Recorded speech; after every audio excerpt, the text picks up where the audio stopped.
If you're into strength sports, you've probably heard of Caffeine and Kilos. They have a great brand, great coffee, and make some cool apparel. If you go to west.caffeineandkilos.com, you can get 10% off all of your purchases. Check out the website, show them some love, and buy some cool shit. I came from the mud. There's dirt on my hands. Strong like a tree. There's roots where I stand. Oh, I've been running from the law. Hope they won't shoot me down soon. I'll start. So before COVID, before the quarantine, I hadn't worked with you yet. Yeah. Tobe Hanson and Wes would work with you and Dave would work with you, and they'd come in and I would just hear stories about Tobe, and it'd just be like, Wes, like, oh man, Tobe got into my trap today and it was terrible. But at the same time, he's getting these immediate results. And so in my mind, they're saying you're this Swedish guy, and in my mind, you're just this mythical creature, Tobe, the miracle worker, the healer. So yeah, just tell us about yourself, kind of how you got into what you're doing now and what that is. Yeah, well, I grew up in Sweden, and I always loved sports. I was a kid, I was dreaming of becoming a professional soccer player or hockey player. And I was very, very dedicated. I mean, I was out practicing for hours on my skill. But when I was about 16, I realized that that's probably not going to happen. There was a number of reasons for that. We don't need to go into that now. And I think all people that love sports have gone through that sometimes when they realize maybe the dream is not going to happen. It's kind of like heartbreaking at first. And a couple of things happened. My dad had always been into fitness. He used to lift weights all the way back in 1958. Back then, the gyms, they were underground in Sweden. And there was no signs where the gym was. The only people that lifted weights was boxers, professional boxers. And anyone else who lifted weights would be considered weird. Why would you go lift weights? Yeah. You know?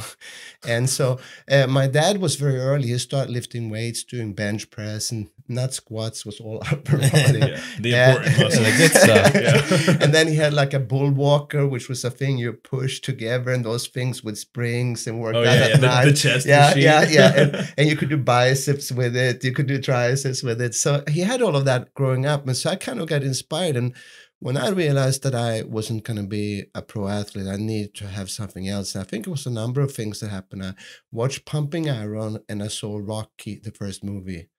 And after Rocky, my dad had weights down, so we went down in the basement. And I worked out till 3 in the morning lifting weights. Yeah. Just pumped up. It's a great movie. And all of that with looking up to Arnold. And then in Sweden, this was in the late 70s, was when bodybuilding just exploded. Gyms came up all over. It was the in sport. Everyone was doing. A lot of people was doing. So I then start doing natural bodybuilding, figuring out I need to have a sport. I need to have something I could focus on. It wasn't so much thinking about competing, just having something I could practice and something I could do. And with that come a lifestyle. Then how do you eat healthy? How do you take care of yourself? How do you try to improve your physique? And like Arnold said, it's almost like being a sculptor. You look at your body, okay, I want to add a little here, I want to take away a little here. And to me, it's almost like the Japanese art of bonsai trees. And if you ever seen that, it's a form of meditation. You basically sit with this little tree and you trim it and you trim it and you trim it. You are completely into it. You think about nothing else. It's like meditation.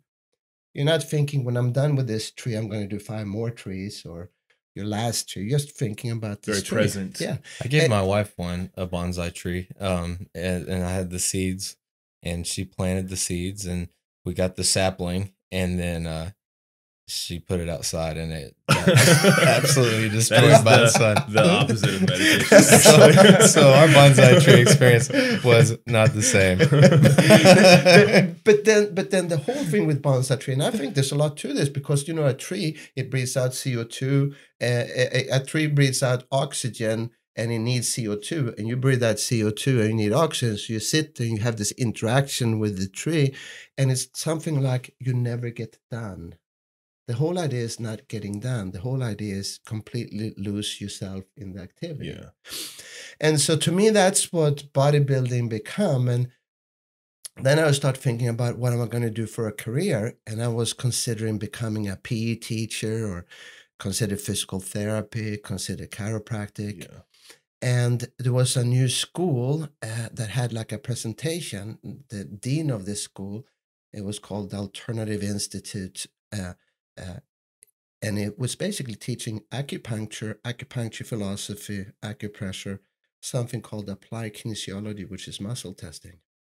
And I went to that presentation. I was just, wow, this is what I want to do, because this is all about how to improve the quality of life, how to, in a holistic approach, understand why someone is in pain, understand why their life is not at peace, and then help steering them to do that. Mm-hmm.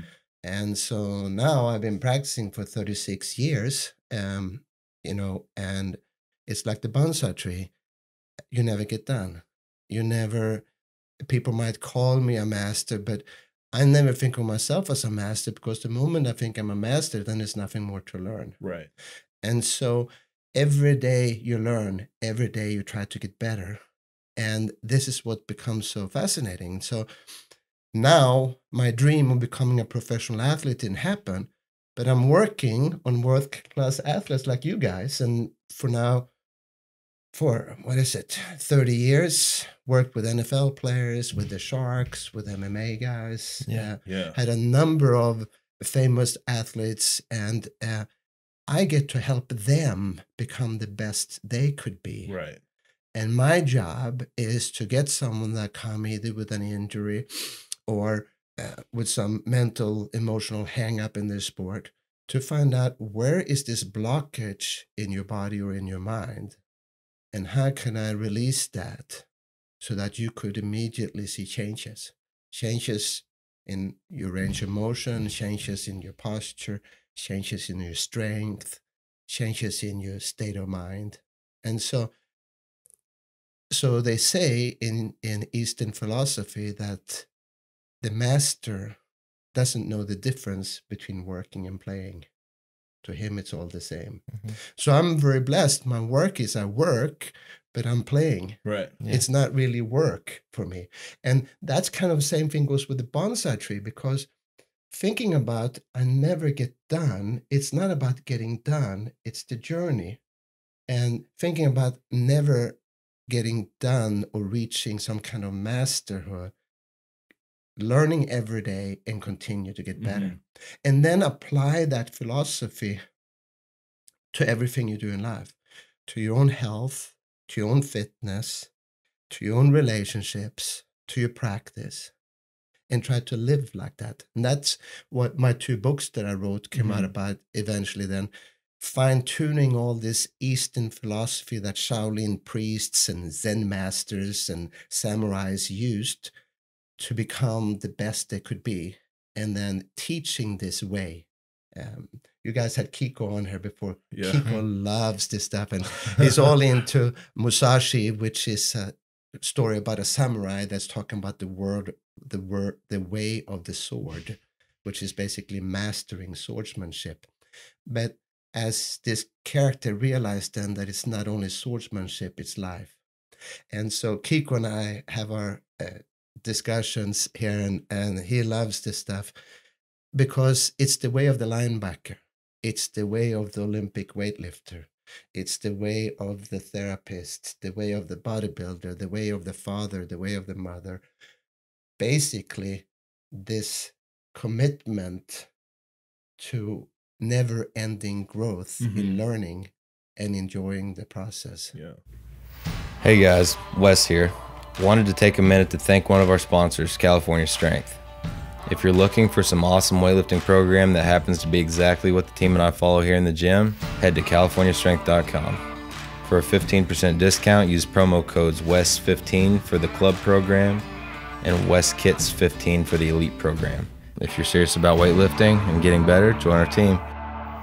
I can draw so many parallels to that. Like even from like Arnold inspiring your dad to lift weights, which inspired you to also find, your career now, essentially is exactly what happened to me. My dad was a huge Arnold fan. He did a local bodybuilding show in Knoxville, and he had these pictures that, my mom showed me when I was a kid, and seeing him, like all cut up and like huge for that show, like made me want to work out. Like as soon as I was a little kid, and I was just like, well, when can I get a six pack? Like when can I start lifting weights? And he's like, well, you got to wait till you're a little older, and we'll get you going. I'll show you how to do it. But anyways, like Arnold essentially inspired me to do what I do now, and like the same as you. So it's crazy that like the one man doing one thing, 40 or 50 years ago can inspire like all the, like, I mean, there's probably so many people that can like draw their work lineage back to Arnold Schwarzenegger. Yeah. I know, isn't that crazy? Yeah. It's unbelievable. No, so to me, I mean, so my dad inspired me to weightlifting, but he didn't see pumping iron. I saw pumping iron, but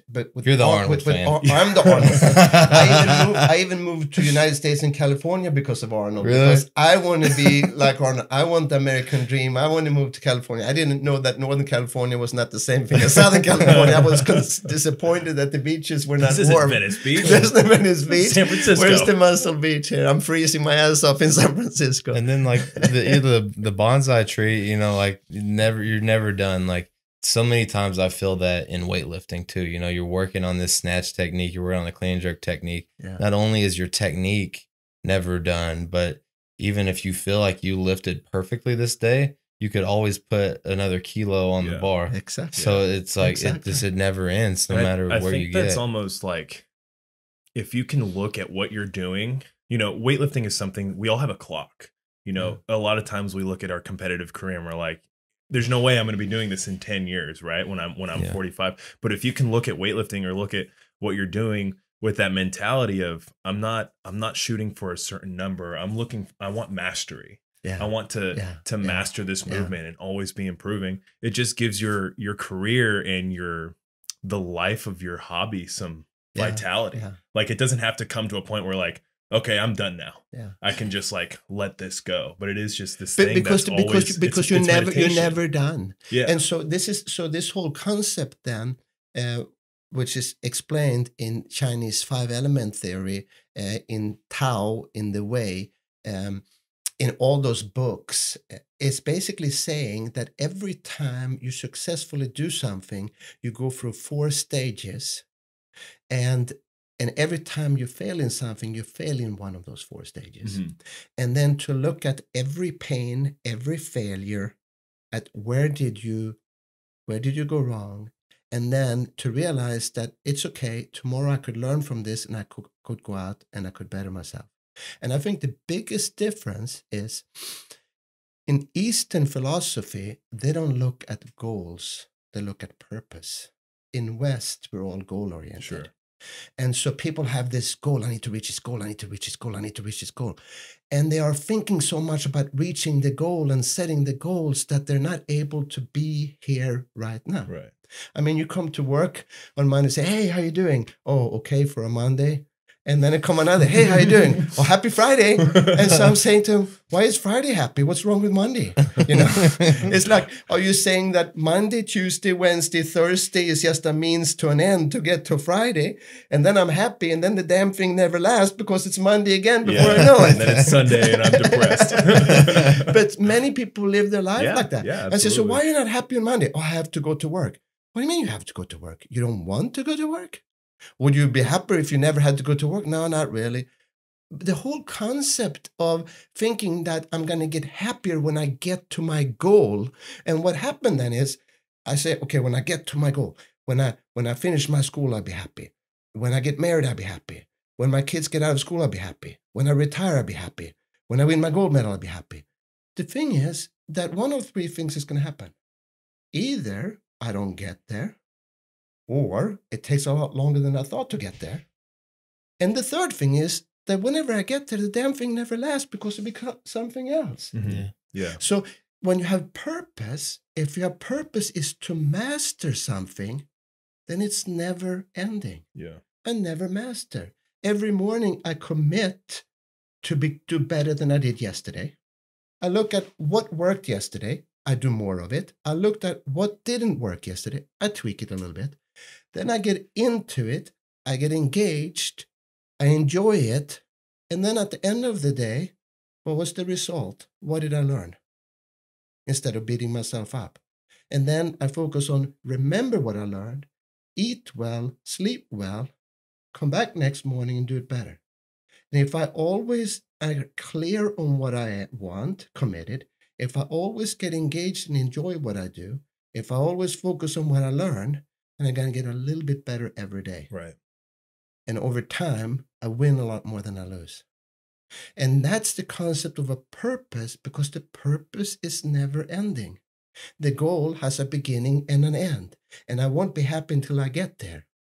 It's just always, you're kicking it down the road. Like there's always a different thing you can look for. And there's always another step of, you know, I'll be happy once I get this. And then once you get it, there's just another thing that's always in front of you. Yeah. And the problem with the goal, you know, if you're just goal motivated, you hit your goal, and if you haven't already considered what's next, or what's the next improvement, or where's the next target, your motivation is going to take a toll too. Like you finally, you know, you hit this pinnacle, you know, whatever it is, you get there and now it's done. Well, you might be happy the next day or a week later or a month later, but eventually you're going to be bored. Yeah. Because you're not going to have any purpose in it. Exactly. Yeah. You can only look at a medal or an achievement, accomplishment for so long before now you're just, you know, purpose. Right. Like, you're living in the past, because when you're no longer growing, you're slowly dying. And Bruce Lee said, a goal is not always meant to be reached. Sometimes it's just something to aim for. Yeah. And if you think about it, think about this. What if every goal you set up happened 100% of the time? It'd be fun in the beginning. You'd be like that movie, Bruce Almighty. Remember when he was God and everything happened the way he wanted to? But after a while, it'd be freaking boring. It'd be like a disaster. Right. Mm-hmm. And so life is not supposed to always happen the way you want to. So in flow, which is basically, you might have heard about flow, which is a psychological term, which is also being called being in the zone, which is also the same as this Eastern philosophy, which the Chinese have a word for. When you're in flow, there's a formula. There's a formula between challenge and skill. And Dave knows this. When you guys come in for a training program, he raised the bar, but he doesn't raise the bar so high so you can't make it. Right. Because if you raise the bar every day so high when you train so you could never make it, you'd be getting stressed out, it won't be fun, and you would quit. If you raised the bar so low so it was easy all the time, you'd be bored. So the key is to raise the bar to where you have a chance to make it, but you're not 100% sure you're going to make it. So raising the bar is a goal. You have a purpose of master weightlifting, but every day you set incremental goals. You're going to make them some days and some days not. But the key is to set the bar in proportion to where your skill is, because if you set the bar too high, it's not going to be good. If you set it too low, it's not going to be too good. Yeah. Dave always, you know, we'll get in programs, and sometimes we feel like we're biting off more than we can chew. You know, we'll get to a day or a workout where you're just like smashing your face against the wall and it's not budging. Like you can't tear this wall down. You can't make this lift. And you know what he says is that we're not meant to make every lift on our program. There's going to be days where you're going to struggle and you're going to have to take a loss. But, you know, if we won every single day and made every single lift, odds are we're not pushing ourselves hard enough and we're not improving, and we're going to be complacent, expecting to make every lift and not expecting to work as hard as we can until we fail or until we make a mistake. So it is that, you know, it's that grind to the max, like going as hard as you can until you fail. Ultimately, it's going to propel you into that next level. It's not always about success every single day. You know, I almost feel like on days like that where it is very much so, you know, what's programmed, it's kind of a toss of the dice. Like you may or may not make it. I feel like I do learn more if I get a miss in there, you know, because if I have a sketchy make, I'm not going to go back and review why it was like that. I'm going to move Yeah. on because I made it. Versus if I just flat out miss, then you can kind of adjust a little bit and be like, okay, this is pissed what I need to off. work. Yeah, get pissed off, make it. But you know, you adjust and you get better from that second attempt, or at least mentally, you know what to change, right? But that's what this whole philosophy is so great, because there really is never a miss. It's just a learning experience.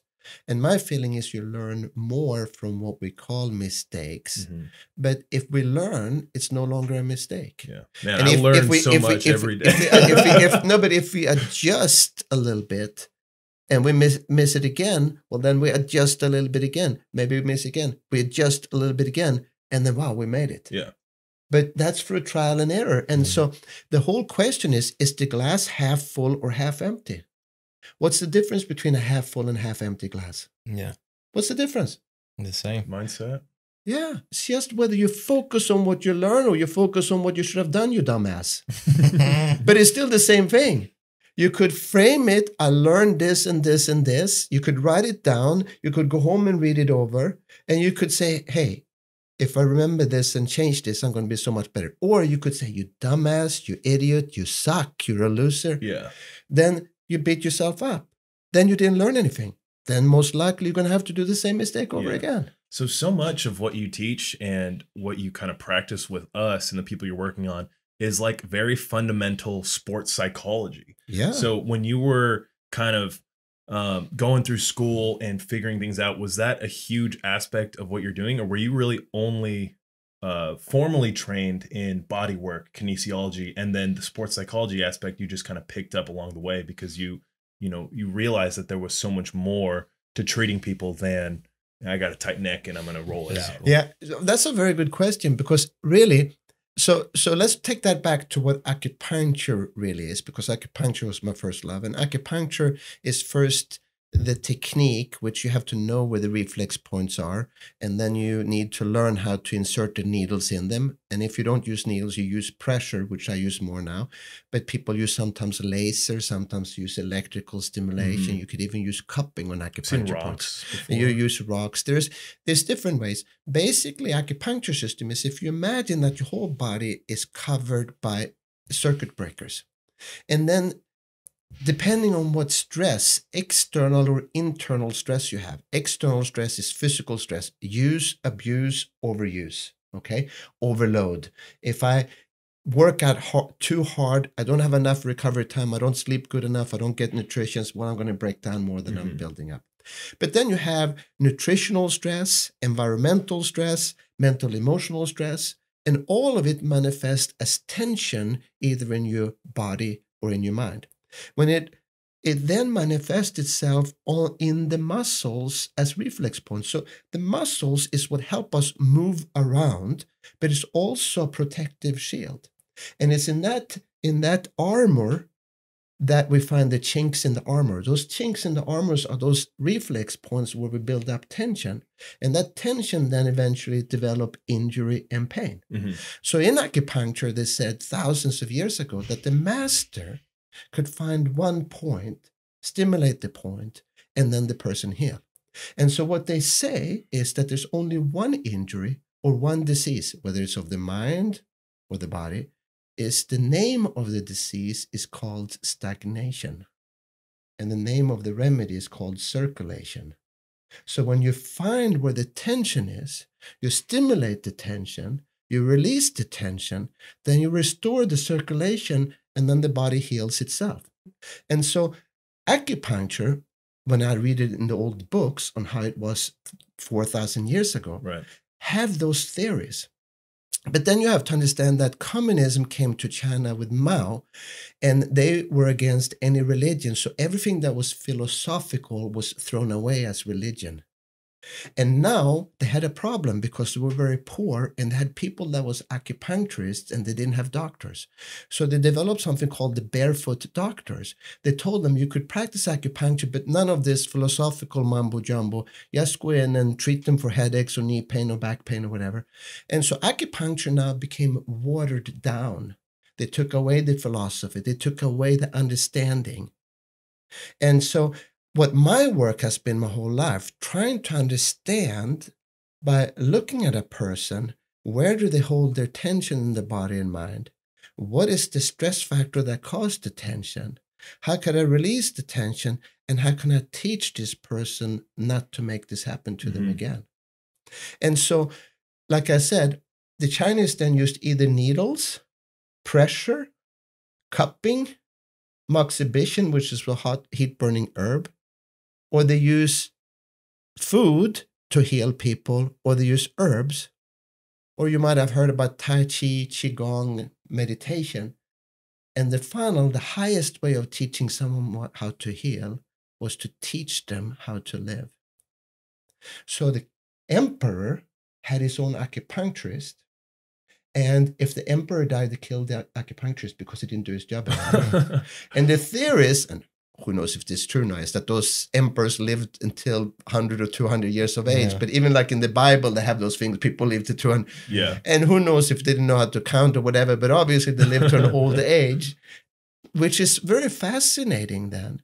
Because to me, and this is what I spend, this is a long answer, all those years I constantly look for a way of how to understand and how to explain why someone is not at peace, why they're suffering, why they're in pain. And then correct this both by releasing the tension in their body, giving them stretching exercise to keep that muscle relaxed, giving them strengthening if they have weak muscles that need to be assisted, and teaching them on how to change their way of thinking, their way of being, their attitude, and their personality traits. So all of that works and helping them getting back into that harmony where they could be the best they could be, or the most they could be. Yeah, man, it's so interesting because I would say I would almost self-identify as more of a cynical person. Yeah. So, you know, when typically if you hear stuff like that, it's so easy to write off and it's so easy to eye roll and just be like, oh, that stuff doesn't exist. And I remember working with you one time. I think you were just treating me for my hip. And I just was mentioning other things. I had this breathing problem at the time. And you went into this almost like psychologist role and you asked me about my stress levels, which I think across the board, it's high, especially right now, right? With the quarantine and everything, it was high. And then you're asking like, oh, well, you asked about if I was having stomach pains, and I was, and if I was having like frequent diarrhea and TMI, but I absolutely was. And so it was amazing to me first that you identified these things, and then what you actually physically worked on me helped, because you got into my abdomen. You stuck your middle finger pretty much to my spine and my abdomen. It was the most painful thing I'd experienced, but it actually really helped. And I had mentioned that I was having trouble breathing. Yeah. So at night, and I just chalked it up to like, my traps are super tight. I'm laying in bed and I just can't take a full breath. And you gave me these breathing exercises, but then you kind of just talked to me about like anxiety, really, and pressure that I put on myself and all this other stuff. And, you know, I haven't had that issue since. I've been doing these breathing exercises, you said, and I've just been kind of trying to, I guess, meditate at night. And before I would have maybe still kind of wrote that stuff off. And then after experiencing that and after kind of like solving my own issue with actually just focusing on it and allowing myself to relax a little bit, and it helped. I was like, damn, okay, so maybe there is something to this. So it's just interesting. Like you take it so far back to the origin of acupuncture. Yeah. And I'm like, okay, where are you going with this? And it eventually comes around like, oh shit, yeah, okay, I'm on board. But you don't know how great that example is right now, because that will help me explain how all of this works by you sharing that story. Remember I said there is 4 phases of what to do. There's a beginning phase. They call that metaphorically spring, when I make a commitment or I plant a seed. There's a summer phase when I water and I weed and I labor in what I'm doing. There's a fall phase when there's a harvest. So there's an outcome of what I did and I learn or, you know, succeeded and always learn. Then there's a winter phase when it's time to relax and recover and turn off. And you were mentioning to me that you had a hard time falling asleep, and you were laying in bed and thinking about how hard the lifts were going to be the next day. And I said, not verbatim. There was something to that extent. I mean, so my point here is, not when there's beginning, that's when you make a decision. You can't wait until the evening to make the decision. When you work at it is when you work at it. You can't think about after, I should have worked on it. Mm-hmm. When it comes to an end, well, this is what it is. You could either learn from it or you could hate yourself. And then when it's time to rest, it's time to rest. Now, if you're not resting where it's time to rest, you're either thinking about, oh, I sucked, or you're already thinking about next day. Then you're not present doing what you're supposed to do, which is relaxing and sleeping. Right. And when someone train as hard as you guys, and I mean, there's some mornings I come here, you guys are working out, and then I leave and whatever, I come back, and then it's 5, 6 o'clock at night, and you guys in here training still. You've been here freaking all day, and I'm gonna say every day. And so if you don't have good enough recovery, you cannot come out back next day and lift more than you did the day before. Because it's when you sleep, your body repairs itself. So the quantity and quality of sleep is what determine whether you're going to be able to go out and work out harder next day. Now, when your mind is overstimulated, your sympathetic nervous system is overstimulated. And you have thinking about stuff and the quarantine and the COVID and tomorrow we're going to lift really heavy. And because, trust me, I know from being in bodybuilding, when you keep raising the bar, you come to a weight when you get a little bit scared. Yeah. And you're thinking about this next weight, I'm a little bit scared. This is, and when you lay there in bed and you're supposed to sleep and you have those thoughts, how could you possibly get deep sleep? Right. You're in fight and flight. And so the breathing exercises is a form of meditation where you quiet your mind and you stimulate the parasympathetic nervous system, which allows you to fall into deeper sleep, which allows you to wake up more rested, which allows you to recover more. Yeah, I think that was an important distinction to make too, is you brought it back to something that was physiological, bringing up the parasympathetic versus the sympathetic nervous system. Yeah. And you know, we hear about meditation now, and if you are a true cynic, you're just like, nah, that's mumbo jumbo. But then you attribute it to an actual physiological mechanism, the central nervous system. You're like, okay, yeah, there is some legitimacy to that, and sure enough, it worked really well. Yeah, I mean, some of those Shaolin priests, they could lower their blood pressure by just focus on deep breathing. They could lower or raise the body temperature. I mean, I think you could go on YouTube. There's a video about some Shaolin priests up in Tibet, and it's freezing cold, and the windows are open. They're sitting there just in some thin robes. They put wet blankets on them, and they film those monks while they're sitting and meditating, and you can see steam coming up from the blankets for half an hour. Yeah. And then they go up and they take the blankets completely dry, and the monks are perfectly fine. They didn't have hypothermia or anything. Mm-hmm. And you heard of this Wim Hof in Holland. Mm-hmm. There's so much that could be done with breathing. And if you think about it, when you focus completely on your breathing, then you're completely present here and now. But if you lay in bed and either think about your lift that sucks or all the lifts you're going to do tomorrow, then you're either in the future or in the past, and you can't fall asleep. So just like the bonsai tree, like you're not dwelling on what's already happened, and you're not overthinking or just worried about what's going to happen in the future. That example of the 4 seasons, you know, it's really just about being present. In whatever it is you're doing right then, focus on it. And then once it's behind you, let it be behind you and just keep moving forward. It's doing the right thing at the right time and being completely present when you do it. So every morning you wake up, okay, how can I be better today than I was yesterday? What did I do yesterday? What worked? This and this and this. Okay, now I could do more of that to perfect that. What didn't work yesterday? Well, this and this didn't work. Okay, how can I tweak that a little bit different? And then once I made my commitment to make this, my commitment to have a better workout today, because so even in my workouts, every workout I do, I try to be stronger than the previous workout. Mm-hmm. I write down the weight I lift and the repetitions I lift, and then every workout should be better than the previous workout. If my workout is not better than the previous workout, it means one out of 5 things. A, I didn't learn from my mistakes last time. B, I'm not fully recovered, quantity, quality of sleep and food. C, I'm not fully committed or lack desire. Or D, I'm not fully engaged or into it. Yeah. It's always one of those 4.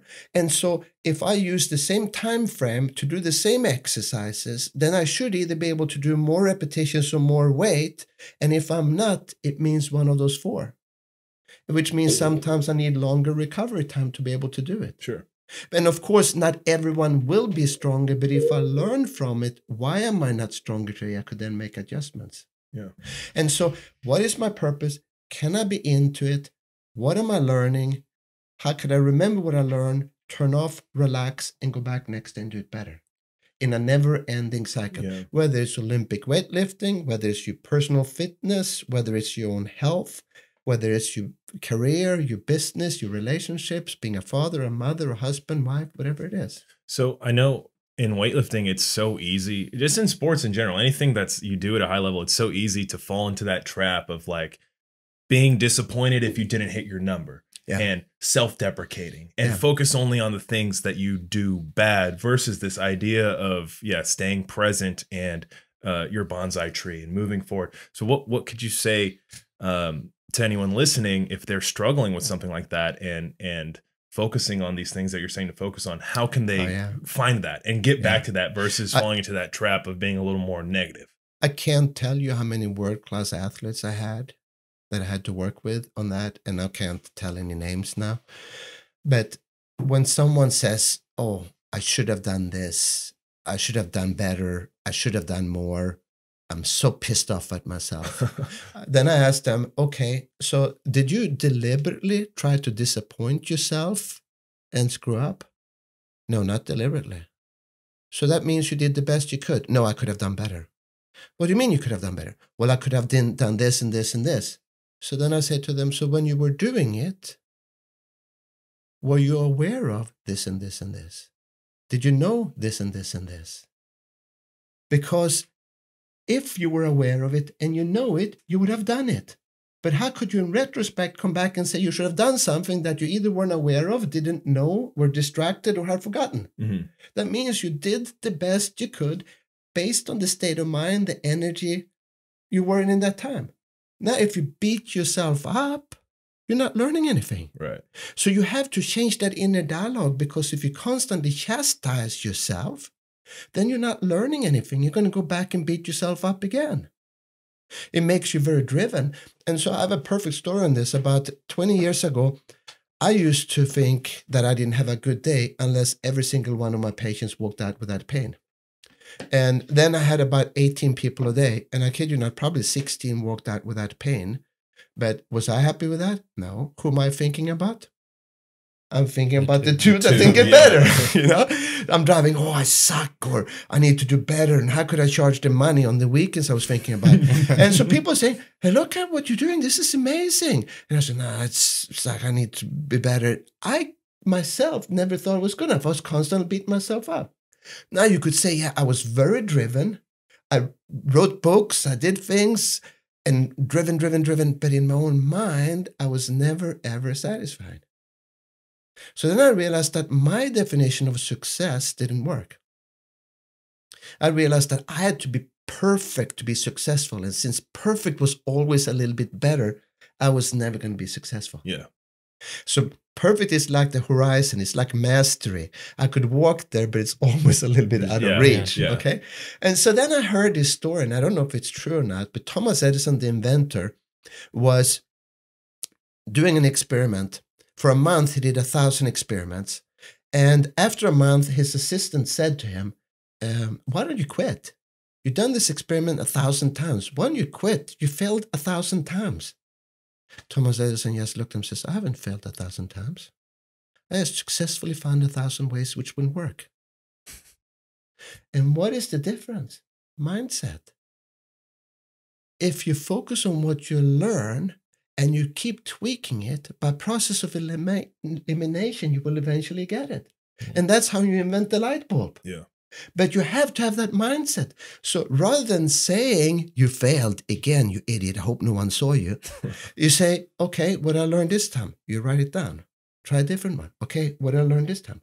And when you think of what you did as a learning experience, then you actually have a harvest. You actually accomplish something. But when you think you failed 1,000 times, you feel like crap. Yeah. And so by just changing that, so I started 20 years ago, say to myself every morning, I always do my best. I always learn. I get better every day. I still say it. I always do my best. If someone didn't get better and I feel bad for a second, say, did you deliberately try not to help that person? Of course not. Okay, what did you learn? Because I'm not supposed to help every single person 100% of the time. Could you imagine if everyone I touch, I freaking wouldn't be able to walk into the supermarket, people would chase me down. You know? So like you hear that like never satisfied, like always hungry, full-time like drive mindset, like people preach that, and like really productive people preach that, and they say that this is kind of the way to be productive. And you know, I would say in a way, you know, in a lot of cases, like switching gears and finding drive actually will create productivity and make you better in a way. But there's obviously a point of less returns. Like you get to a point where now you're beating yourself up. So how do you find the balance of you're hungry and driven and motivated, but like not to the point where you're tearing yourself down? Yeah. So I'm very glad you said that, because I didn't finish that in my story. There is even people that say, so you mean I should just say I did my best? I'm going to be complacent.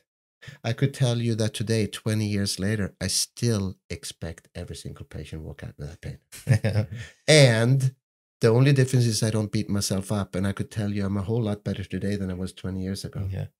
So if you are looking at life as a purpose, that I want to master what I do, and I realize that I will never, ever reach mastery, and every day I take joy in getting better, then I don't need any drive. I love every day. I love the challenge, and I love to learn. Right. And if it doesn't work, I come back again and try it again, and I try it again until it works. And so if a person have this mindset, see, I'm not complacent. I've written 2 books. I've seen over 140,000 patient visits. And when it comes to everything I do, including my own fitness, probably being in my life best fitness at 60, I constantly try to be better. I'm not complacent, but I stopped beating myself up, and I start focus on what I learned. And so with that, I get a sense of accomplishment, but it doesn't take away my drive of continue to get better, because I get satisfaction in learning, and I get satisfaction in getting better and growing. It's kind of like a pedal on a bike. Like on one pedal, you've got drive and motivation.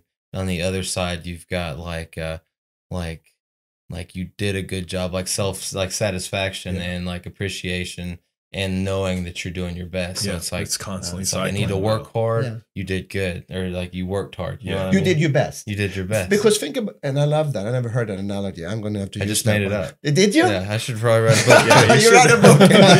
You should probably write a think book. about this. Cycling, a memoir. West Kids. Think about this. Everyone that beat themselves, did they deliberately try to fail? No, you rarely And try to fail. If they deliberately tried to fail, then they're successful because they failed. You can quit. Wow, You you said- just blew my mind. In that case, I had a great training day. I was very successful. No, but the key is to take the time with a journal to write down, what did I learn? And then read this journal to yourself repeatedly to where you get better and better and better. And you have to, because if I just say what I learned, but I don't repeat it to myself, then I could learn it. What good is it to learn something if I don't remember it? I'm going to have to learn the same lesson over again. Right. But if I learn something every day, if I write it down in a journal, and I keep reading this journal over and over and over, now I'm making changes. Yeah. But trust me, 20 years later, I still have moments when I slip in that pattern. Oh, fuck, I suck. And then, oh, did you deliberately try to suck? Oh, of course not. Okay. Now, what did you learn? "Ah, don't give me that shit." Like my wife would even say to me, "Hey, what does your book say about that? Why don't you read your own book?" I said, "Fuck." I know she's right, and then I just have to, okay, all right, snap myself back in again. You know? Wow. So it's just, it takes work and it takes accountability. Never ending. It's like the purpose. It's never ending. But it's mastery of life. It's never ending. Yeah. It is something that I think 90% of weightlifters and then most likely high level athletes is just something that we could all work on. Something that we could all just be a little better at, because the stuff we do in the gym is easy compared to that. And then, you know, there's all these other outside factors, your nutrition, your mindset, journaling, stuff like that. That's just so much stretching. Your school, so your personal relationships, all of this, we're constantly bombarded of stress. Stress is basically any time you're not in peace with what's happening. Is your gut in peace with what you ate? Is your eyes in peace with the pollen in the environment? Is your mind in peace with what your girlfriend told you? You know, do you see what I'm saying? Is your bank account in peace while you can't work for 3 months? That $1,000 Lego purchase? Well, when you can't work for 3 months, how could you be at peace still? It's hard. And so therefore, life is this constant challenge where how do we find a way to find our balance with the circumstances we have? How do we play to win with the cards we're dealt today? Mm-hmm. Because you always want to play to win. If you don't believe you could win, and if it's not fun playing, why would you play? Right. And so sometimes you could win with shitty cards, and sometimes you could lose with good cards. You play to win, and with whatever cards you got that day. And it's hard. Sometimes it's really hard because you think the whole world is falling apart and everything sucks, and you're ready to throw in the towel. You know? Yeah. Happens to everyone. Yeah, it's one of the first times I came in was because I just had that wrist surgery and my wrist was locked up. We knew we had to beat that scar tissue up out of there, and you know, this was right in the middle of World Championships, Rome. I mean, we're in the thick of Olympic qualifications, and my training wasn't going the way I wanted it to, and the competitions. Also, you know, I was not competing at the level that I expected to, and you know, I'm sitting in Toby's office, and he's like, "Well, did you do your best?" And I'm like getting broke down, like, yeah, like just getting your wrist worked on, like tortured. And I mean, I learned so much, you know, about like really myself. Like I was being hard on myself for no reason, because I did give it everything I had, and you know, my results weren't terrible. They just weren't, you know, they weren't as perfect. Good as you expected or wanted to. And just like I was like pissed off in training, like disappointed with my lifts, and it was distracting. And like you said, it's hard to rest when you're like all like tied up in this shit. Yeah. And like hearing him tell me, like, when you're not in the gym, it's time to rest, and you have to focus on rest. And when you do your best at a meet, you know, you have to accept that you did your best. You need to move on. And what it's about is winning one day and then winning the next day. It's not about winning the one meet and having one awesome meet. It's about getting better every single day. Exactly. And eventually you're going to make it. You know, if I just focus on this one event that's already in the past and dwell on it, go to train pissed off every day because I missed 2 snatches at Worlds, I'm not getting better at snatching. Mm-hmm. I'm not getting better that day in the gym. I'm just like pissed off, irritated, frustrated, not recovering as well as I should. And I mean, I learned so much about really sports psychology, really life psychology, honestly, and how to improve. Like, because think about something like this. Does either one of you guys play golf? I've played a long time. Miniature golf? Mini. Yeah, okay. Mini golf. So most people that have any athletic bone in them can make a 1-foot putt. And especially if no one watch and you stand, you could probably make 9 out of 10 or 10 out of 10. Boom, boom, boom. But then let's say someone come that you really want to impress and you get a little bit nervous, gets a little shaker. Or what if that putt is in the Augusta National to win, win the golf tournament, at Augusta, sure. Then it's $4 million. It's getting the green jacket, being famous for life. And I'm standing there and it's still 1 foot, the same club, the same grass, the same distance. But what's different? It's my mind. Yeah. And so you could do that snatch in practice 100 times. But then now it's the World Championship. Flashes, cameras, expectations. Well, now you got to do it. The moment you have expectations, then you're not in the present moment. The moment you start thinking about the outcome, you're no longer in the zone. In that moment, you're not performing as good. Mm-hmm. When I start thinking, my God, if I win this, I get $4 million, I'll be famous forever. Or if I miss now, I'm going to be the biggest failure in history. I am not present in just doing the putt and think about nothing but doing the putt. Because the outside stuff is getting to me.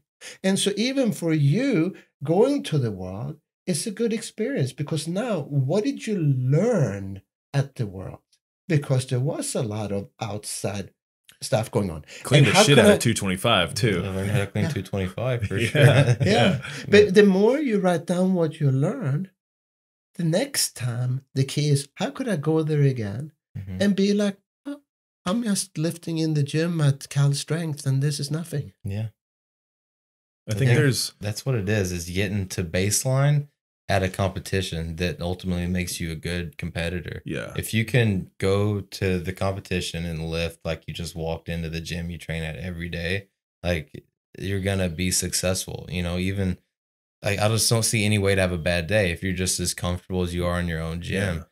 Because it's the weights are the same color and they're the same size and weight. The bar feels the same. The collar, I mean, all this stuff is very predictable. It's the 1 foot putt. It's just in a different venue at a different place. Even your shoes, your equipment is the same. The only thing that change is your mind and your thinking. Yeah. And so that's how the mind. So to me, this, if you think about those Shaolin priests, those black belts in Kung Fu, those samurais, they practice this way of excellence. And it's a way of holistic sports medicine. But it's also a way of teaching someone how to find harmony in what you're doing. Because even though the goal is to win the gold at the Olympics or in the World Championship, that's not the end all. But when you think that's the end all, then you're freaking out thinking about it. You see what I'm saying? Yeah. But if you just say, hey, I'm committed, I'm training for the Olympics in Tokyo every day from now on, we're going to try to be better, I'm going to eat good, I'm going to sleep good, I'm going to take good care of myself, I'm going to get enjoying it, I'm going to get into it, and every day, win or lose, whether I make the lift or not, I'm going to focus on what I learn. I'm going to talk to Dave and my teammates on how could I adjust this, improve this. I'm going to go home. I'm going to roll out my trigger points, do my muscles, eat healthy, sleep good, write down what I learned, remember what I learned, and tomorrow I'm going to try to do it better. And then the same thing, that same lift, here's the lift at the Olympics. It's the same thing. I'm committed to lift this thing. I'm going to get into it. I'm going to breathe. I'm going to think about nothing but my breathing, my lifting. And then boom, suddenly, if you were in the zone the whole time you made the lift, it's almost like things went in slow motion and boom, and then you wake up. And then, oh, I made it. And people are going crazy, you know? Yeah. But you have to keep yourself in that zone until you finish the lift. You can't think about before or after until you finish that lift. The zone. Yeah, that's the best place. Weightlifting is so hard and heavy, and like if you can just find your zone and lift, like it gets really, really fun. Yeah. But think about if you could be in the zone all the time. Be the best. Even when you eat, can you be in the zone when you eat? Man, that was something I was going to bring up. So you're talking about the importance of being present, right? And all these different factors, whether it's recovery, training, nutrition, like in all these areas, we're supposed to be present and focused. But we all have these devices in our hands that are sucking our presence away from, whatever the task is all the time, just as people. And I find myself like, maybe it's breakfast and I can't like not scroll through Instagram or not play my little stupid game app when I should just like get this food down so I can use it for fuel and get to training and have a long warm up. I just get like just pulled out of it, or maybe I'm like taking my morning poop, and I accidentally play like and it 4 goes rounds. 30 minutes. And And 30 minutes later, like, my legs are asleep. I should be focused on that poop and get it done so I can get to the gym and get to work. But think about this too, because you guys with your business, you do have to do some social media, but there's a time for it. There's nothing wrong playing a video games, but you don't want to play Call of Duty before you go to bed because adrenaline is going to come through your ears. It's going to be hard to go to sleep being that amped up, you know? So knowing when to do something is the right thing. But if you think about it, even eating, the Chinese masters say you're supposed to chew the food until you could drink it. And you're supposed to, and then, so by doing that, then you are thinking about chewing your food. You're tasting your food, and now the digestion of your food is so much better. But most people are eating the food, watching TV, doing things, texting things, rushing the meal because they're going to go somewhere. And now that digestion is not in excellence, and that food is not digested as good as you need it to. You're not getting the same amount of nutrients out of that food. Yeah. So there was 2 Shaolin monks that was arguing with each other among whose master was the most enlightened. And the one who won says, my master is more enlightened than yours. When he sleeps, and when he eats, he eats. So simple, yet so difficult for some reason. True, and it's so important. Like when you're in the gym lifting, like put the phone somewhere and focus on your lifts. You know what I mean? Like when you're doing therapy, you don't get distracted with like nonsense, you know what I mean? Or when you're studying, you're studying, you know, like, and I just think that like that skill is disappearing. Like we're just pulling ourselves just really there are thin. just a million distractions nowadays, and it's making it and so much those harder. distractions take us away from, it's like basically means that we're constantly multitasking. But you know that when you're in the zone, there's no multitasking. You're just thinking about one thing. And I say to some of those people, not you guys, you can't do an overhead squat and do your phone at the same time. But you see at the gyms with bodybuilding, people are sitting on their phones while they're working out, doing their exercises. Some people are even talking to people while they're doing their exercise. And I go up to say, hey, are you talking on the phone to your body when you're making love to your girlfriend? He says, no, I never do that word. Oh, why not? You could get 2 things done at once. No, I'm into it. Well, you need to be into your workout. You're making love to your muscles. Come on, get going. It's true. I mean, it's like you forsake both things, right? Like if you're doing them at the same time, they're just both, there's less to them. And no, it's 50-50. You're not 100%. When you're in the zone, you're thinking about nothing, what's going on right now. So that is that moment where your mind gets quiet, you're so locked in, time stops existing, and you're just acting. So like you said, when I'm working with patients or clients, I am so focused at that time, probably 90% present. But can I be as present when I'm going home or when I'm doing, that's harder sometimes. Now, you probably, when you lift and it's a heavy lift, you know you cannot be distracted because if you're distracted, you could hurt yourself. I mean, there are times, especially lately, I've been kind of bouncing around on the platforms we use. And, you know, there's one platform that faces the extent of the gym. And sometimes we've been having these youth camps. So there's kids in the gym all the day. And sometimes I try to like do the lift when there is a distraction. Do the lift when there are 40 kids walking in front of me, because it is just, just like we're training the lifts, I'm trying to train my mind to just be a little more focused. And I've missed a 90-kilo snatch before. I missed a 110-kilo snatch yesterday because it's being present is hard, and you need to practice doing it. And even when there's all these distractions in the middle of the lift, can you focus and can you execute? Lock in, and be only doing that at that moment. I mean, because we live in a time where people are multitasking all the time, and they think that that's something to brag about. But the fact is that anything in life you do in excellence, whether you see a sunset in Yosemite, whether you hear a song that moves you to tears or watch a movie that you get into, whether you're making love to your girlfriend or your wife, whether you are making your personal record lift, you know, in those moments, you are only thinking about that one thing and nothing else. And if you want to get to that point where you operate in that, you have to remove and learn how to block out the distractions, because those are the ones that stop you from being the best you could be. Yeah. Man, Yeah. what a just philosophical. It's a lot of mental stuff. Yeah. So now your manual therapy, because that's what it is. We do a lot of psychology, and we talk about the mental and the holistic approach. Mhm. Yeah. But you have probably the most painful therapy I've ever experienced. And before I don't want to. So before we your future clients away. it works. The thing is, No pain, no gain. When baby. I'm done with Toby, whatever he worked on is fixed. Like 100% of the time, Toby fixed it. Like, we're one of the 16 of the 18 who walk away like, I feel better. It hurt in the middle of it, but I feel a lot better right now. So it's a really painful experience. But how does it? Like, what exactly is it? How exactly does it work? I know it's like muscle release, like pressure therapy, but like, can you describe it maybe for like?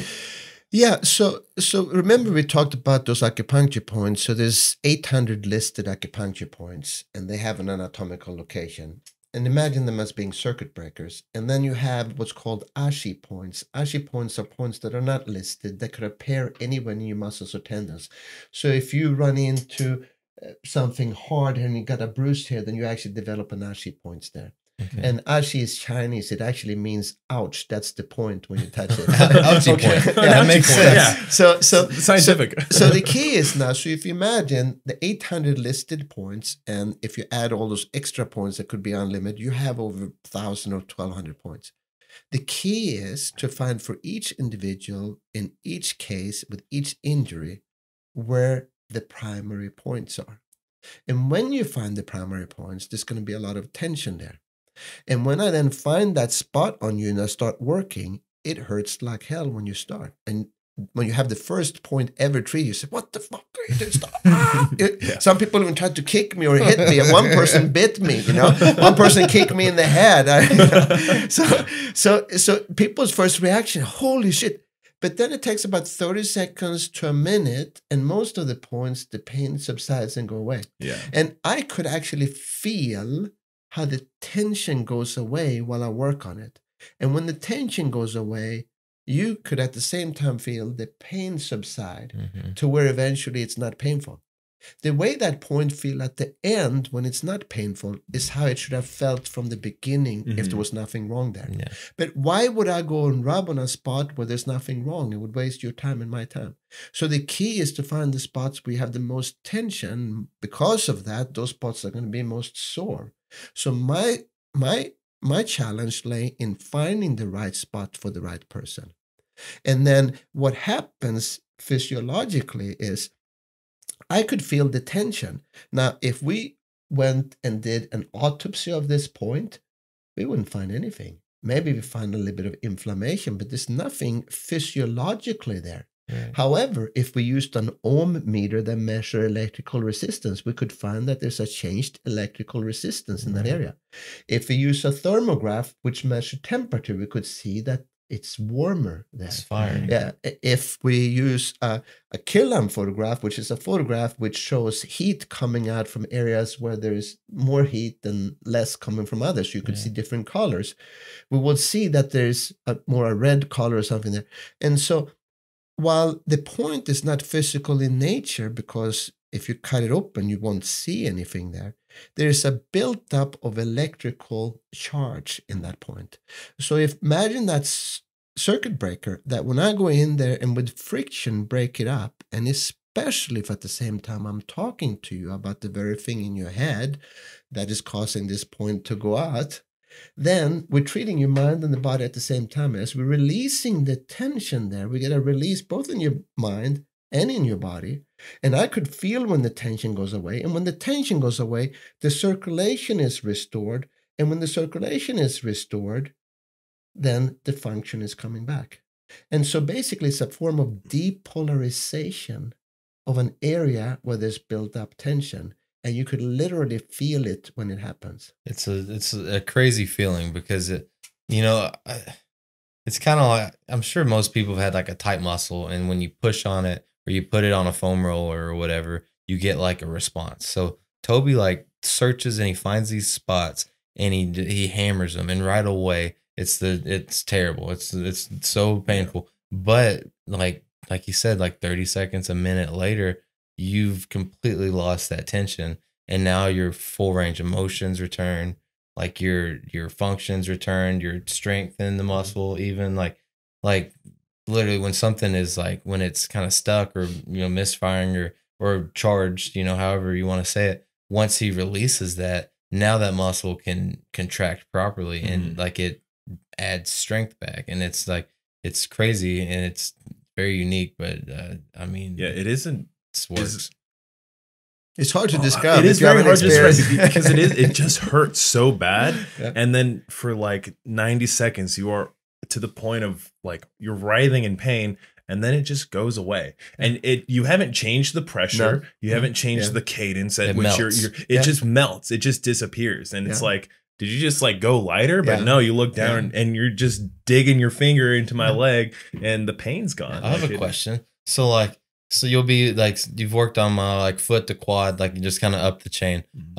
So while you're like down at my foot looking for these points, you reach for my hand Mhm. and I Push hold up. it up and push into you. And then for somehow that connects you to a spot that hurts like fuck on my foot. And if How this do is you- like, how if does it this ruins the work? treatment, don't tell us. No, Like, I could is tell it a you. distraction? That is actually something that has come from applied kinesiology. Applied kinesiology is a way of, you heard about kinesiology. Right. So this is basically where you apply the knowledge of kinesiology to what you're doing.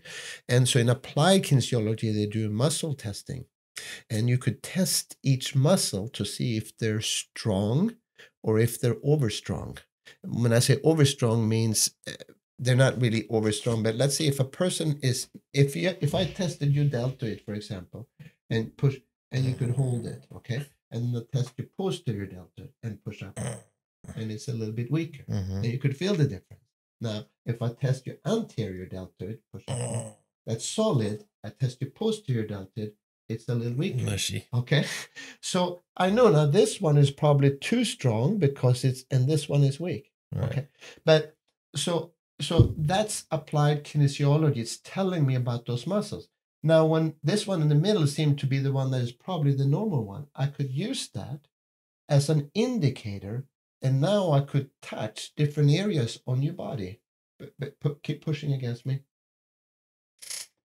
And when I hit a spot with a reflex point where there's tension, the arm gets weaker. So then I go in there and there's the tension. Yeah, that trap's been tight. So basically, muscle testing then becomes a feedback on a point finder, Yeah. because your body is telling me by the muscle going weak when I touch an area where there's tension, because it causes almost like a short circuit in your Oh. body. Interesting. So That makes sense. That makes so Okay, much I have a sense. random question now.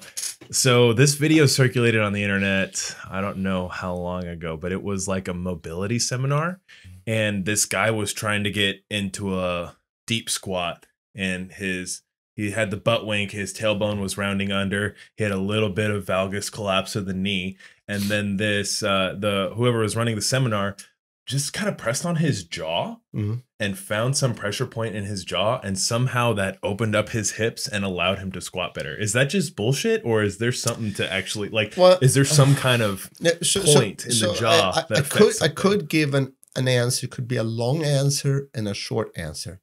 The long answer, I don't know if you have time with, but I'm going to try to give a short answer. So the jaw is in the brain. You know how there's nerve endings. There's certain parts of your brain which govern certain parts of your body. Okay. So for example, if you take your hands, which has very fine motoric and have a lot of feelings, there's a bigger part of the brain with nerve endings to that because of all the fine.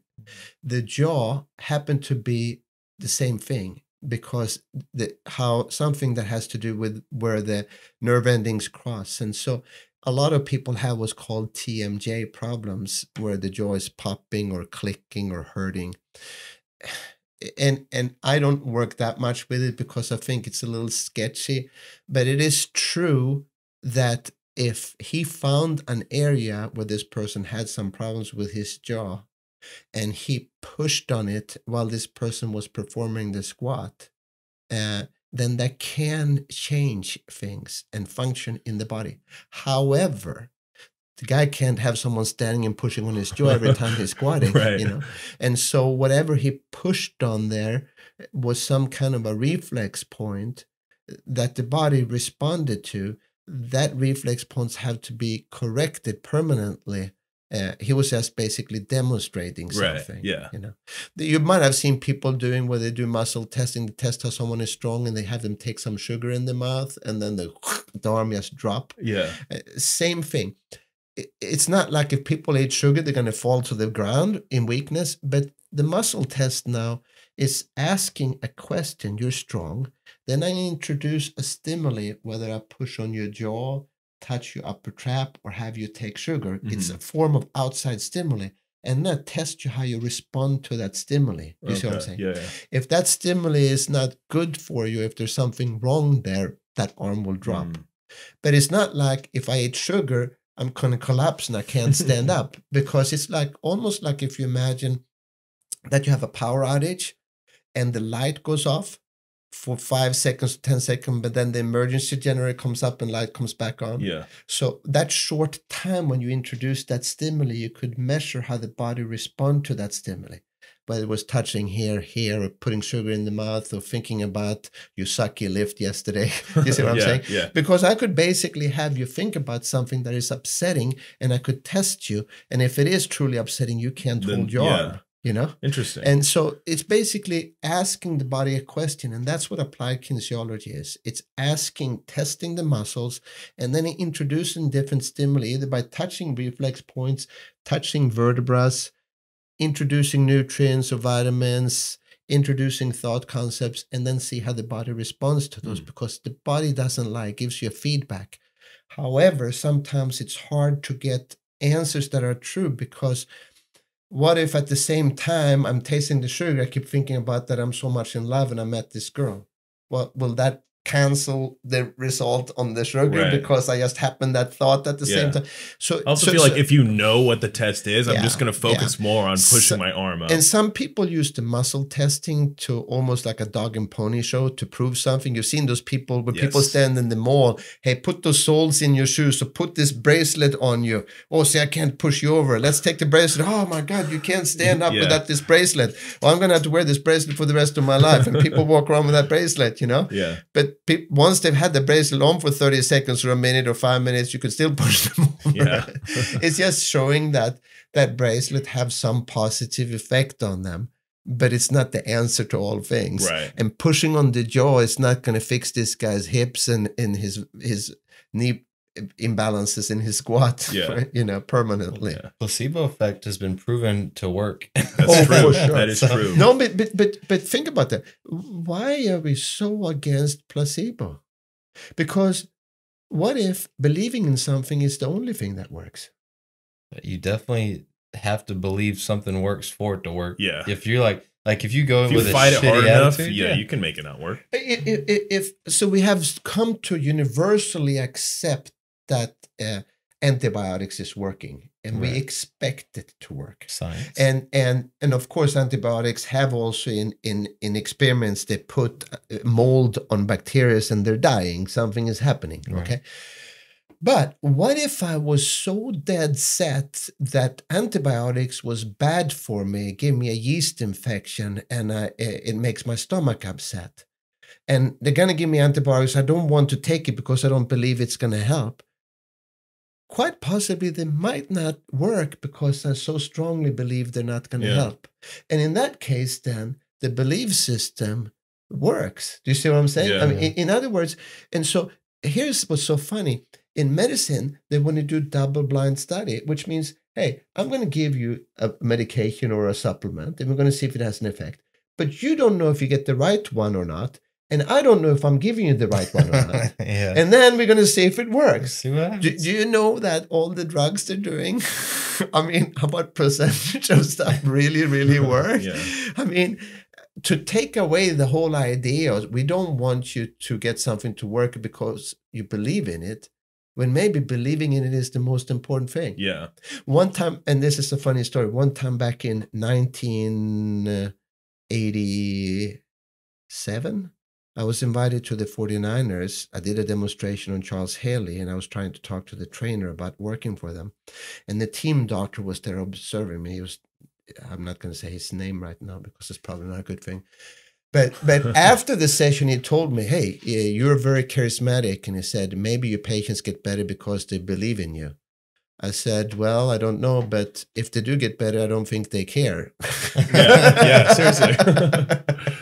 Isn't the result the most important sometimes part? that might be the case. I mean, if it was the opposite, that they didn't believe in me, would anyone get better? Right. It could be the best medicinal, like the best manual therapy. And if they didn't believe in you, and there's really no side effects in believing in something if it worked.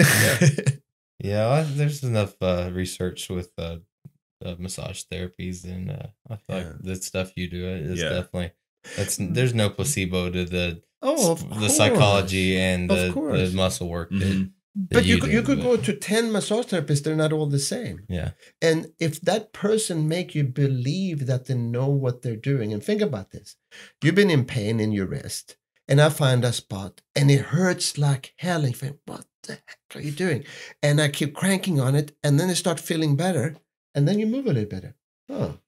And then I find another one, and that hurt like hell, but the last one got better, so you kind of toughen it out. And then that pain gets better, and it moves a little bit better. Doesn't this mean that now you start believing more and more in what I'm doing? And now I'll keep coming back. Doesn't this mean now that you're believing in it more and more and more? And then what was that made you better? Was it the fact that I released 15 points that all hurt like hell, and with each one you moved a little bit better?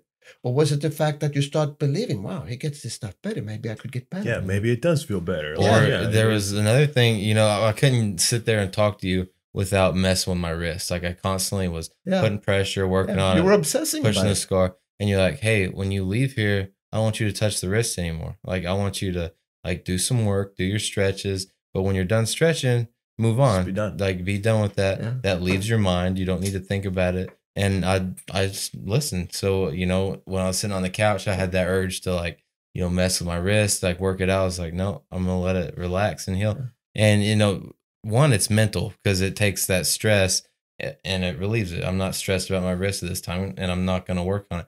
But two, there's muscles in there, and if I'm sitting there pissing them off all day long, they're never going to feel like they're better. Yeah. So I let the professional do my tissue work and teach me what to do in between time. And listen, and it worked. And a lot of people don't listen. You'd be surprised how many because think about this. It's called conditioned response. I get people sometimes they can't move their arm.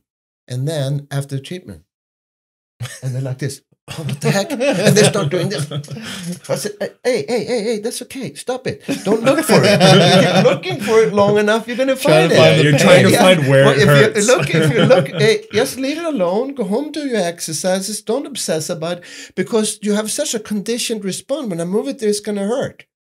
Well, it's not hurting anymore. Why not? Why doesn't it hurt? There it is. I know it's going to come back. I said to people, hey, it's good now. Leave it. Do your exercises. Don't worry about it. Yeah. Let it settle. Don't pick on it. So you treat a lot of high level athletes with this stuff, professional football players, our combine UFC. Guys. You got a hockey team you work with. I don't know if you want to. Sharks. Yeah, we could mention that. I've done that for 20 years. The Sharks, I've worked with them for 20 years, and you got an MMA fighter that you're a big fan of. Nate Diaz, Nick Diaz, Gilbert. I mean, I worked with a whole bunch of other BJ. Tons of other fighters. I don't want to leave anyone out. Can you tell me about the scar, the eye cut you had to work on? Yeah. He was not happy with that. Well, Nate has had his eye open up so many times, so there's scar tissue there, and that means the tissue gets harder and harder and harder, and which means that he's going to get hit. He's going to open up. Right. Like he said himself, "I sneeze, I bleed." But he also says, "Hey, blood doesn't hurt," Yeah. But if they're going to stop the fight, they're going to stop the fight, And so there was a number of treatments he was doing, and I can't really go into the other treatments, but my job of it was to loosen up adhesions and scar tissue to make it softer. So, in the hopes of that, of course, we don't know because they haven't been tested yet, is to get it not to open up when he hit. Yeah. That's pretty cool. Yeah, I just remember walking in, seeing him on the toughest dude maybe in the whole planet. Absolutely. Well, Nate is the toughest person I ever worked on. I'm telling you, in the second McGregor fight, I swear, I think he had probably a broken rib before the fight and a torn meniscus. But he's never going to come up with any excuses. He's never going to throw in the towel. He's never going to, because he wants to be the BMF fighter. And a BMF fighter is never going to complain and come up with any excuses. And even for this last fight too, he had an injury, but he's not going to complain. He's not going to say anything, and he's just going to fight. And he couldn't move fast enough. But I think he was still wearing that guy down. And in the third round, the guy was just huffing and puffing, and Nate was talking to him and asking him where he was. And he knew he was going to have him. But then they called the fight. And I think, personally, he was set up to lose because Nate is a rebel, and he say what he thinks, and he doesn't take any BS. Yeah. And I think he's like, Nate is like this chick. He is so good for the sport because he brings in all his followers that love him. He means what he say what he mean, and he never quit. He puts on a good fight. Mm-hmm. So they want that. What they don't want is that he's going to say whatever he thinks, and he's going to call them on their bullshit. And he's not going to play along and just do whatever they say. Yeah. So it's kind of like that crazy chick that gives you crazy good sex that you can't stay away from, but it's going to create some drama. But I love Nate because he says what he means, and he means what he says. And so I told both Nate and Nick this. I said, hey, listen, dude, I don't think if there's ever a fight where it's going to go to decision, I don't think you're going to win because they're not going to vote for you. You have to take them out. There's no other way. And they know it too. Yeah. They know it, but they don't care. You know? Tough. And so he had a fight just 3 months before where his eye opened up. Yeah. And the doctor that put him together was the same doctor that put him together in Madison Square Garden afterwards. Yeah. And the doctor says, there's no way that cut is going to stay open in 3 months where you get hit. Yeah. And then they put the fight in New York where they have when they have less tolerance for blood, when they have an athletic commission that is not going to take it. And they get a doctor that's notorious for calling the fight. Yeah. So while I am convinced that even though Nate took a beating, if he had two more rounds, he would have destroyed that. He'd have that belt. Yeah. He would have destroyed him, but they wouldn't let him fight. Yeah. And like he said afterwards, what kind of a BMF fight is this when you call the fight because one guy is bleeding when he wants to fight? Yeah, it's a fight. Come on. Yeah. What's the it's the bad motherfucker fight. Yeah. For those of you who don't know BMF. They had a belt on the line. It said BMF on the front. Nate even said because The Rock was there to hand out the belt, and he's from Miami, and he was all buddy with Masvidal. And Nate said, "What the heck do you have the Pebble handing out the belt for?" He says, "If it's going to be the BMF fight, you should have Mike Tyson or someone hand out the belt." Mike Tyson's fighting again. Yeah. Did you see that? No. Mike Tyson's going to fight. He's training. Yeah, September, I think. Roy Jones Jr. But I thought that was so great because and so in the press conference, which of course they don't show on TV, all the journalists love it because it's just calling it the way it is. Yeah, you know? Sure. And I love that guy. He's never gonna stop. I mean, that's the greatness. He's the toughest one. You're probably the strongest one I ever worked on. And I could take lists of people, there's some people that are, I'm definitely not the toughest. Christian McCaffrey is the most dedicated one ever, Yeah. But it's interesting because each one of you is teaching me something. That's what this Way of Excellence is, because I love working with someone like that and figuring out how they work, how they tick, and learning. I'm learning as much as I'm trying to teach them stuff too. Yeah. That's cool. Christian McCaffrey, you saw he hit the 99 on the Madden rating? I know. Man, it must be kind of cool to know you had your hands on a Madden 99. And I don't see with all of this, I don't want to take personal credit in all of this because I think anything great that comes out of those treatments is when I'm in the zone. And when I'm in the zone, great ideas and concepts just come to you. And Right. the moment I think it's about me or I, then I lose the whole thing. So I am just grateful to have had that opportunity, because as much as I enjoy working with Christian and I learned, I'm sure he learned stuff too as we worked. But Christian, when he came out, he should have won that Heisman Trophy. I mean, he was so destroyed good. in the Rose Bowl. He destroyed Barry Sanders' record. There was no question. So good. But he didn't win it because of East Coast bias. And then when he came out, people were saying, "Oh, he's white, he's slow, he's not going to make it." I said to people when it come, "You watch. If he's not injured, that guy's going to go in the Hall of Fame." They say, "Oh, no way. No, he's a white running back. It's not going to work." Trust me, that guy never stops. And he wants to be better every single day. I just heard from one of his friends, Joey Alfieri. He said, Christian said he's in his life's best shape. Oh, holy shit. You guys watch out. Yeah. If he's healthy, there's nothing that's going to stop that guy, because he has the motor. He does not stop. He wants to get better every day. He wants to get better. That's a every perfect example of kind of what we started with. Like, he hit the 99 rating on Madden, the highest you can be on this video game. He's the ultimate athlete, according to Madden. Yeah. Yet he's still grinding every single day. Oh my God. Hungry and working. He will never stop. That's the reason why my second book, The Way of Excellence, he's on the cover. Yeah. Because to me, working with him, it was so inspiring to see someone who had that drive. And people says, "Well, he had great genetics, or he had good parents." Or no, that guy was up 5 a.m. They had morning practice at 5 a.m. And for 4 years when he was there, he never lost one single morning practice against any single person. He was an honor student at Stanford. That guy never, ever stopped. And no matter what you say, that guy worked hard, and he's still working hard every day. Yeah. I'm sure he'll be successful. When you have, and there's a few athletes, Michael Jordan, who I haven't worked on, but Jerry Rice, who I worked on, those two people, they have talent, but then they have that drive where they want to get better every day. Yeah. And they never, ever, ever want to stop. And it's almost awe-inspiring to see how they never stop. They just keep coming, Yeah.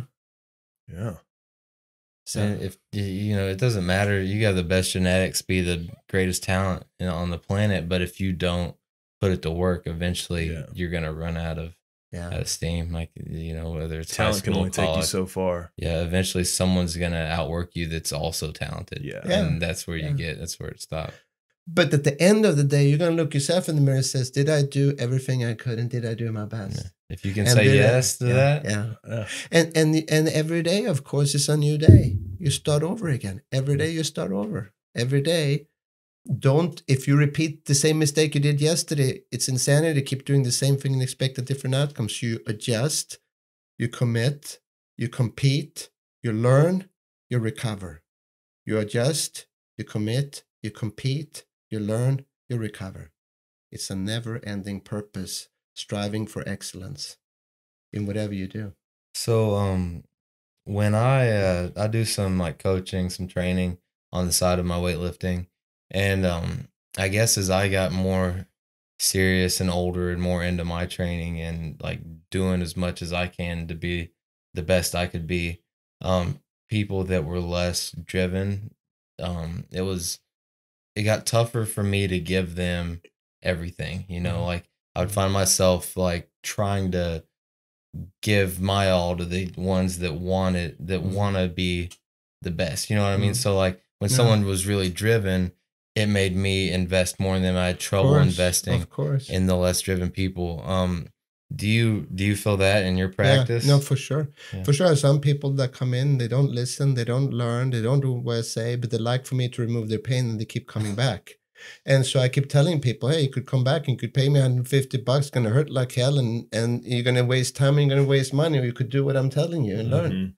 But there are some people that won't do it. And yes, I do lose some, because how could I be fully invested in something if they're not fully invested? Yeah. And so, it's a lot more rewarding when you work with someone, like when the combine is here. Yeah. Because you have 3 months of guys being I have 3 months to be the best I could be. Yeah. They are locked in more so than most people in 3 months. Now, but imagine if someone was locked in their whole life, like Christian McCaffrey or Yeah. Jerry Rice. Yeah. Well, I mean, it's not 3 months. This is, I'm going to freaking be Oh, locked in every Single forever. day, yeah. And I bet you the day when he stopped playing football, he'll just be locked in on something else, and he's going to do the best he can He'll in be that. successful in Yeah. anything. No matter what he's Yeah. doing. Yeah. Yeah. It's one of those lessons that you can learn in sports that is very applicable to anything. yeah, if for you sure. just learn to work hard at something and achieve at a high level, Yeah. and you Take just that you just anywhere. kind of you figure that like if I work at this, then I get better at this. If you just figure that out, now you apply that to every single thing in your life, and it will always work. And I feel like that's like the ultimate success story of like youth athletics. Is Yeah. being able Teaching to teach someone how to Values, life values. Yeah. Yeah. Which is unfortunate now. It's going so that everyone get a trophy and you can't be too competitive anymore. Then we kind of trying to tell everyone there's nothing wrong with losing if you teach people to learn from it. And the fact is that everyone is not meant to be in one certain sport because some have more gifts than others. But you find your area because every single person, whether it's art, music, sports, they find their area where they are good, and then they commit to mastery of this, like the bonsai tree, and they tell themselves, I'm just going to do this because I love this, and I'm going to do this as long as I can. It's going to take me as far as I could go. Mm-hmm. Well, the best lessons are learned in your losses too, especially like Oh, especially team sports. Like if you don't keep score and you just play a game for an hour and a half and then it's over, and everybody gets team cokes and trophies or whatever. Orange slices. You never learn like you almost need to feel that like disappointment when you lose and when you're not good enough. That way you know how to respond to that. Yeah. Because in life at some point you're gonna be disappointed and you might not be good enough. And are you gonna have learned that this is when I double down on myself? I work hard harder and I push, and Yeah. then I can earn this thing that I want, or or get this job, or make this Whatever money it for this, is. whatever it is, anything. If you don't experience that loss and learn how to respond to losing, you're not gonna ever win. Mhm. Yeah. And it's But, just sad but to even see think that. about this. Let's say you go to the Pan Americans. Yeah. And let's say that you have a sucky competition, but you still win because everyone else just drop or have failed lifts or whatever. You get the gold medal, but you were way below. Or you go to another championship or to the Pan Americans, and you set personal records in everything you do, and you come in second and third. Yeah. Which one would you prefer?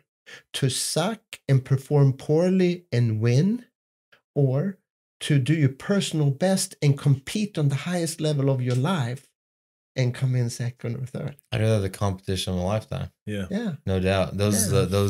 those easy, the cakewalk wins are like just like I mean, Yeah. They well, kind of it mean doesn't nothing. anything. Yeah. No, because it's like a skier that's hey, I never fall. I'm going on the blue rides all the time. I'm just taking it easy. I Yeah. never fall. I never fall. Oh yeah, you're not challenging yourself. You're getting Right. any better. Mhm. How fun is it in that? You're Yeah. not growing. You're not challenging yourself. See, that's the whole thing. The word compete.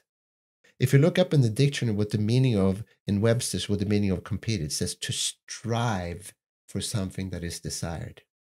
You strive to win. It's not about winning. It's striving to win. And when you strive to win, then you're in the zone because you're competing. You're doing the best you can. You're into it. You enjoy it. You're not thinking about winning, because the moment you start thinking about winning, you're not in the zone anymore. You're not here. You're losing it. Yeah. And if you start thinking about losing or pressure or expectations, you're lost that moment being in that zone. So striving, competing doesn't mean winning. It means strive for something as desired. Strive to get better. Strive to get challenged. Strive to have fun. Strive to win. It's the journey, not the destination. Yeah. When you have Yeah. that ultimate preparation and it leads to just the best you've ever competed, your best performance ever, that's gonna be way more satisfying than winning a local meet. An easy little title. Yeah. Because you really only compete with yourself if you think about it. Mm-hmm. Yeah. Well, Yeah, I think Ultimately, knowledge bombs, that entire just everything. So if anyone is looking to learn more about you, you have 2 books out. Where can they find it? They could go on Amazon. One of them is called The 4 Seasons Way of Life. And the other one is called Athlete's Way of Excellence. And then with me, then Tobe Hanson, Tobe with an E and Hanson is with an O. They could also go to my website, which is tobehanson.com. And they could read about things. And yeah. Cool. And Tobe, thanks for coming on. Thanks so much. It was a treat. One more thing. They could also go to my website and they could see the video I did with Dave and the combine fighters, which is about the same topic, the way of excellence. Yeah. So on my website, on the speaking page, there's a picture of me and Dave Spitz, California Strength. And there's a preview, there's 30 seconds, and then there's a 1 hour and 20 minutes video they could watch too about this. Yeah, awesome. Yeah, well, Tobe, thanks so much for hanging out with us. Anything before we close? Yeah. You got anything? No, this was fun. Yeah. You never know what's going to come up. Just whatever comes up, comes up. It's all unscripted, which is great. It's good. Being in the zone. Yeah. We were literally in the zone. Yeah, perfect. None of this was scripted. None of this was rehearsed. It just, whatever came up, came up. Yeah, it was great. All right, man. Thank you. Thanks. Yeah, that was fun. Thank you.